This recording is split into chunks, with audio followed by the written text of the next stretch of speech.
नमस्कार. आज आपण शेगावबद्दल बोलणार आहोत. म्हणजे आपल्याकडे जी माहिती आहे त्यातून श्री गजानन महाराजांचं हे जे पवित्र स्थान आहे त्याबद्दल जरा सविस्तर जाणून घेऊया. अगदी.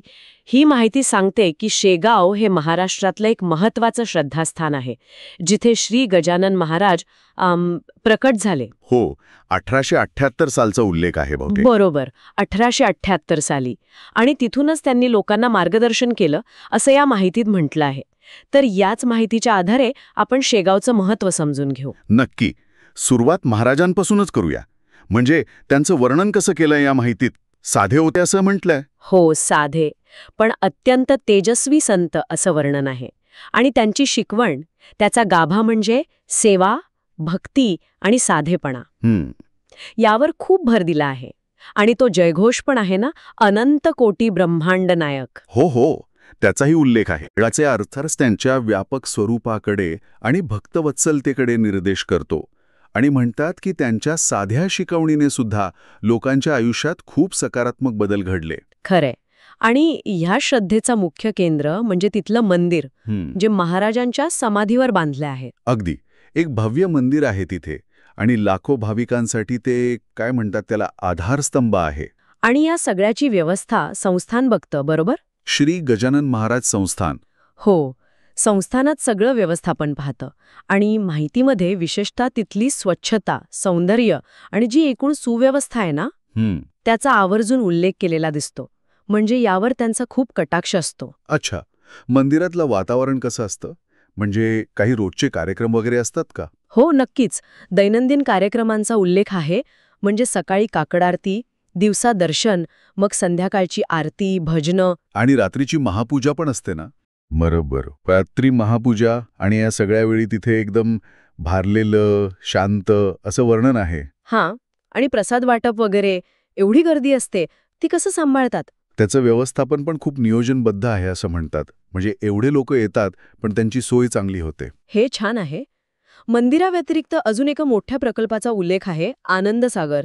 हे काय आहे? हो, आनंदसागर हा संस्थानानेच उभा केलेला एक खूप मोठा आणि सुंदर प्रकल्प आहे. म्हणजे उद्यान वगैरे आहे का? हो, विशाल उद्यान आहे, तलाव आहेत, बागा, कारंजे आणि ध्यान केंद्र पण आहे. एकदम शांत जागा आहे ती. अच्छा. पण माहिती सांगते की हे फक्त एक पर्यटन स्थळ नाहीये.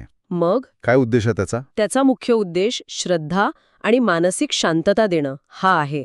म्हणजे बघा, मंदिरात धार्मिक अनुभव आहे, भक्ती आहे. हो. आणि आनंदसागरमध्ये निसर्गाच्या सानिध्यात शांतता, विश्रांती मिळते. हे दोन्ही मिळून शेगावचा अनुभव पूर्ण करतात असं म्हणायला हरकत नाही. खरंच मनोरंजक आहे. आता थोडं व्यावहारिक गोष्टींबद्दल बोलूया.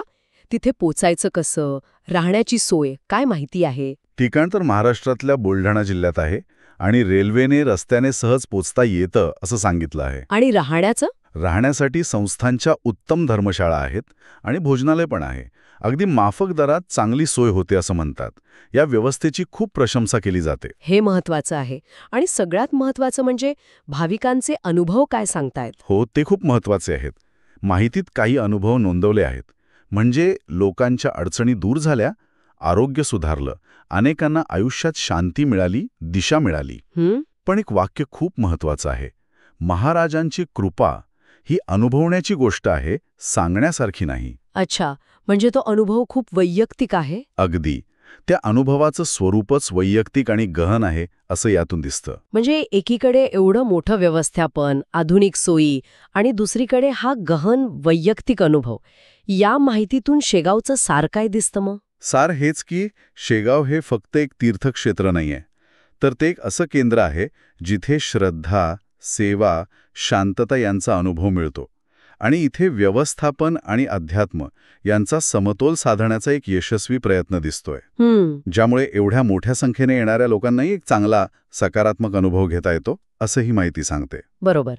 म्हणजे एकूणच या माहितीच्या आधारे आपण बघितलं की महाराजांचा प्रभाव, मंदिराची परंपरा, संस्थानाचं कार्य आणि आनंदसागरसारखे प्रकल्प हे सगळं मिळून शेगावला एक खास ओळख मिळाली आहे. हो. आणि जाता जाता एक विचार येतो मनात. माहितीत म्हटलंय की कृपा ही अनुभवण्याची गोष्ट आहे.